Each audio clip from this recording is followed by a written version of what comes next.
I'm representing an NGO that has been working on democracy in the Southern Caucasus from Berlin and Istanbul. And as you've heard from our friends from Azerbaijan, it does take a lot of courage to say anything as an Azerbaijani, which makes the story that I'm going to talk about all the more disturbing.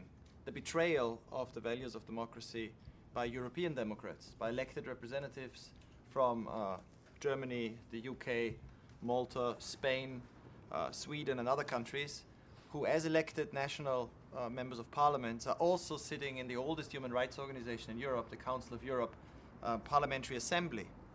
And the story of their betrayal is one that directly underscores 2 points that this has in common with the song contest, the Eurovision. First, the great importance the regime attaches to its image. Now, a lot of people might not care in detail about the debates in Strasbourg in the Council of Europe Parliamentary Assembly. People in Baku do. And secondly, the ease with which the regime has been able to silence criticism which should have been heard. Now, let me just give you a few examples, because I think this is a story that deserves to be covered in the context of Azerbaijan and its relations to the rest of Europe. Azerbaijan has never had free and fair elections. It joined the Council of Europe in 2001. The 2005 parliamentary elections were a farce, well testified and described by a large number of observers. The Council of Europe had a mission with 50 observers, and the head of that mission concluded very clearly, and I quote, in a debate in the parliament, "We sent 50 delegates, the elections were clearly not free and fair. Irregularities, there were not some, but in more than 40% of the counting, the procedures were bad or very bad." Now, in the context of this, not having elections, having essentially a political dynasty in power, the two rapporteurs at that time, responsible for monitoring the commitments of Azerbaijan to human rights and democracy, both were proposing the most minimal sanction, which was to suspend voting rights. And the Swiss rapporteur, who'd been to Azerbaijan 25 times in 5 years, said, "We had warned Azerbaijan things have consequences if they don't improve. They didn't improve. The regime," I quote, "is lying through its teeth." Now, the problem is that even at that time, there were some members of that assembly who spoke out and held out a different vision of Azerbaijan. One of them was actually a British Liberal MP, Mike Hancock, who took, in that debate in January 2006, a very interesting turn, where he first said he was against gesture politics.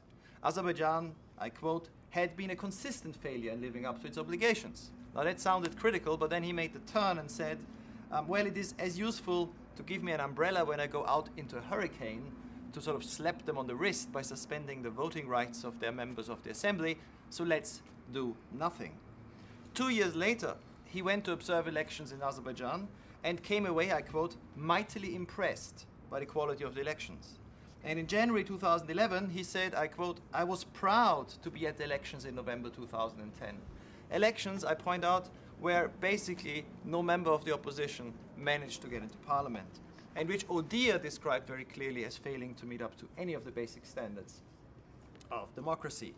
Now, there was in 2006 another British MP, a conservative, Robert Walter, who said nobody is perfect. We need to have patience with Azerbaijan. It has only been in the Council of Europe for 5 years. And there was a German speaking out from the CDU, who in the meantime has become an official lobbyist, traveling to Azerbaijan regularly, who at that time was about to take over the monitoring committee, who also openly said, let's not be too strict. Now, at least in 2006, you still had a debate. In the last few years, debates have died down. Let me just look at those three positions, the two rapporteurs and the head of election observation. In 2010, the head of election observations was a Belgian socialist, liberal, who recently, who basically say these elections were meeting all the international standards, which again was quite remarkable, who came into a real confrontation at the press conference with the head of the long-term election observers of the office in Warsaw of the OSCE, and who recently gave a speech that is really worth quoting, because it gives you a sense of how critical you can be. I quote, September 2011, "The speech of President Aliyev, 20th anniversary of Azerbaijan independence, shows that even an excellency can improve in his job. It was an excellent performance, showing the excellence of the country itself.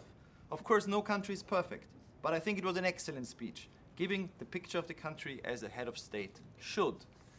Now, he's no longer in the Parliamentary Assembly. This is less serious than what the rapporteur, a Maltese member of parliament, has recently said. This rapporteur Joseph de Bono-Grec in October 2011, and I just quote, explained that the role of rapporteurs was not to preach to the government. Yes, most of the problems have been solved. There are still some outstanding issues, but the majority of laws has been adopted. Most importantly, Azerbaijan seeks to fulfill them. It turns to us for help. We can help Azerbaijan, which is still a very young democracy. You did a great job for this short path. Now, we're all looking forward to the report produced by him and his fellow rapporteur, but with this kind of effusive praise, it is unlikely to expect very much. Now, this all raises serious questions, not only about Azerbaijan, but about ourselves, our institutions, the Council of Europe, and our elected members of parliament.